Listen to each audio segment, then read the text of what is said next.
नमस्कार, the voice news से मैं प्रगति सिंह, जहां प्रतिदिन हम बताते हैं आपके आसपास की जुड़ी घटनाओं के बारे में, जिसका है सीधे जनता से सरोकार। एक नजर आज की सुर्खियों पर।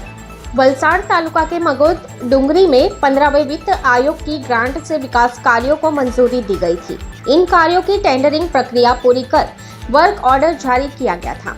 मगोद डुंगरी गांव में स्वीकृत कार्य अधूरे हैं, लेकिन ठेकेदार द्वारा कार्य पूर्ण होने का बिल प्रस्तुत किया गया था। प्रशासनिक अधिकारी द्वारा स्थल पर किसी भी प्रकार की जांच किए बिना बिल स्वीकृत कर भुगतान कर दिए जाने के आरोप लगाए गए हैं।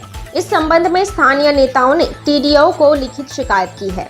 गांव के महाजनों सहित ग्रामीणों और एजेंसी संचालक ने मीडिया के समक्ष अपनी बात रखी। उन्होंने बताया कि उन्हें किसी भी प्रकार का भुगतान नहीं किया गया है।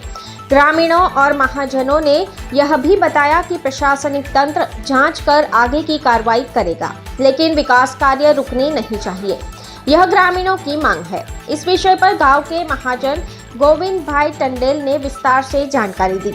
साथ ही वलसाड़ तालुका के मगोद डुंगरी गांव में 15वें वित्त आयोग की ग्रांट से किए गए विकास कार्यों में घोटाले की शिकायत गांव के पूर्व सरपंच ने की है। जय माताजी नामक एजेंसी द्वारा गांव में किए गए नाले के कार्य, समुद्र किनारे टीन शेड वाली झोपड़ी और पानी रोकने के लिए बनाए गए चेक डैम के कार्य अधूरे हैं। इसके बावजूद ठेकेदार ने पंचायत में कार्य पूर्ण होने का बिल प्रस्तुत किया। गांव के प्रशासनिक अधिकारी ने स्थल जांच किए बिना ही भुगतान कर दिया। ऐसी शिकायत गांव के पूर्व सरपंच ने वलसाड़ टीडीओ को की है। इस विषय में जय माताजी एंटरप्राइज नामक एजेंसी के कॉर्पोरेटर आशीष भाई ने जानकारी दी। आइए सुनते हैं इसे विस्तार से। द वॉइस न्यूज के लिए ओलिवर ठक्कर की रिपोर्ट।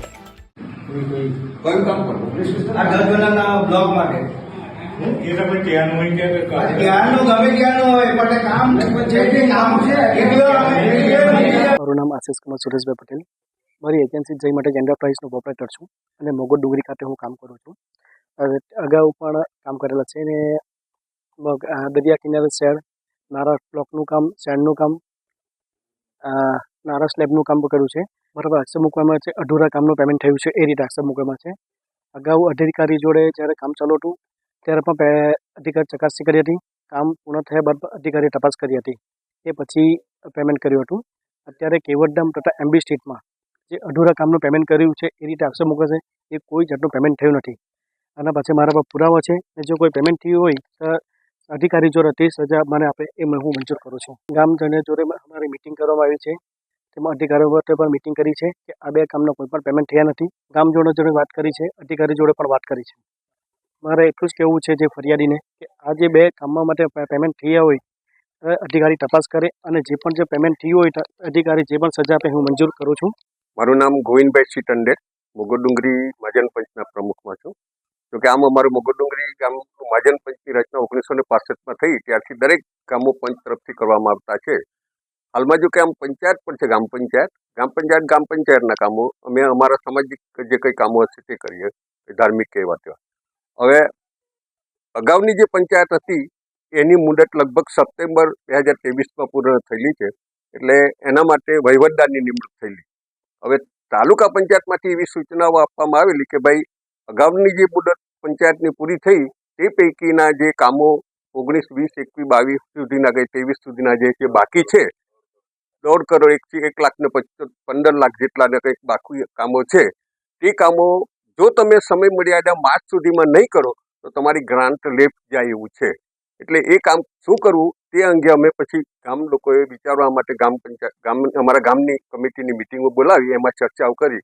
પણ જો કોઈ બી સંજોગોમાં આ કામોને આપણને લાભ મળ્યો છે તો કામ એન પ્રકારે પૂરા થવું જ જોઈએ એવી ભાવના હતી. દરેકોની એવી ઈચ્છા હતી કે સમય મર્યાદામાં કામ પૂર્ણ કરવા, પણ તે અંગે કોન્ટ્રાક્ટરની નિમણૂક કરવાની થતી હતી.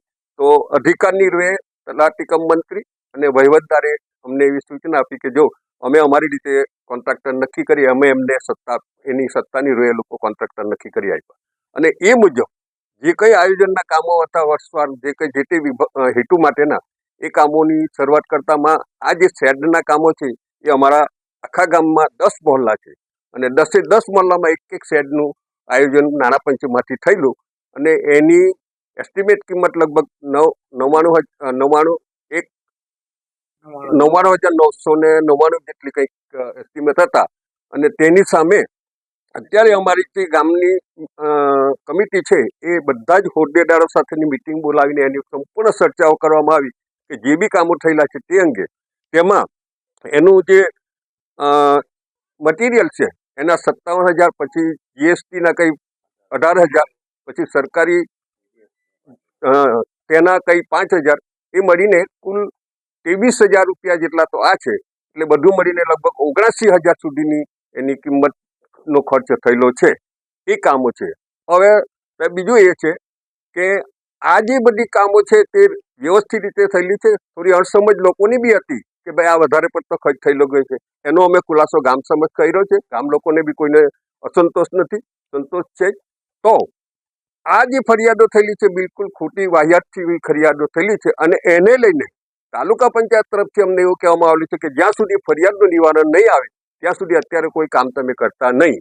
અને એ અંગે અમે ડીડીઓ સાહેબ અને ટીડીઓ સાહેબ બંનેને અમે રજૂઆતો કરી છે કે સાહેબ એ ફરિયાદો જે છે એ ફરિયાદની રીતે તમે તપાસ કરો અને તપાસને અંતે જે કોઈક ગેરરીતિ કરી હોય, ભ્રષ્ટાચાર કર્યા હોય ને એમાં જો શિક્ષા કરવા પાત્ર થતી હોય તો એને શિક્ષા કરો. એના માટે અમે કોઈ બંધનમાં રહીશું નહીં. પણ અમારા જે કામો છે એ હવે પછીની અમારી પંચાયતની ચૂંટણી આ ફેબ્રુઆરીની આસપાસ આવી રહી છે.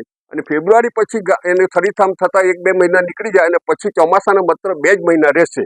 એટલે એ સંજોગોની અંદર આ બધા અગાઉના કામો તો રહી જ ગયેલા છે, છતાં આ બી રહી જશે તો અમને ઘણું બધું નુકસાન જાય એવું છે. એટલે તાત્કાલિક ધોરણે આ કામ અટકાવવાની કોઈ પેલું વગર અમારા તાત્કાલિક ધોરણે કામો ચાલુ કરે એ અમારી સ્પષ્ટ ગામ લોકોની માંગણી છે. જે નારાના કામો પણ થયેલા છે અને એની અમે ફરિયાદ થયેલી છે એવા એક કેવતધામ અને એમબી સ્ટ્રીટ જે તાલુકા પંચાયતના સદસ્ય તરફથી મંજૂર થયેલા છે એવા 2 કામો માટે પણ ફરિયાદ થયેલી છે. પણ એમાં અમે અમારા આગેવાનો સાથે અને જે કંઈ કોન્ટ્રાક્ટર છે એની સાથે રૂબરૂ જોતા, સ્થળ પર રૂબરૂ જોતા એનું તલાટી અને વહીવટદારની સાથે મળીને એ બધી ચકાસણી કરતા એનું કામ અધૂરું છે. એ ચોમાસાના કારણે એ અધૂરું રહી ગયેલું છે. પણ એનું કોઈ પેમેન્ટ અત્યાર સુધી કરવામાં આવેલું નથી, કોઈ ચૂકવણું થયેલું નથી. એની સ્પષ્ટ બિલકુલ અમે ચકાસણી કરી છે અને જરૂર પડે તો તમે તાલુકામાં બી એની ચકાસણી કરી શકવાની. ડીડીઓને બી ફરિયાદ કરી કે ડીડીઓ એમ કીધું કે વિકાસના કામો અટકાઈ જાય તો હકીકતમાં રાજકીય રીતે બી નુકસાન થાય એવું બી ડીડીઓ સાહેબ અને અમારી ચર્ચા થઈ. ડીડીઓએ તાત્કાલિક કામ એને ડિસિઝન લેવા માટે ટીડીઓને ફોન કરીને સીધી રીતે રજૂઆત કરી ડાયરેક્ટ. અને તે વખતે ટીડીઓ દિલ્હી હતો ત્યારે ડાયરેક્ટ ફોન પર વાત કરી ડીડીઓએ કે ભાઈ આ કામ લોકોના ઝડપી નિકાલ કરો. खबरों में बने रहने के लिए तो वॉइस न्यूज को सब्सक्राइब करें और बेल आइकन दबाएं।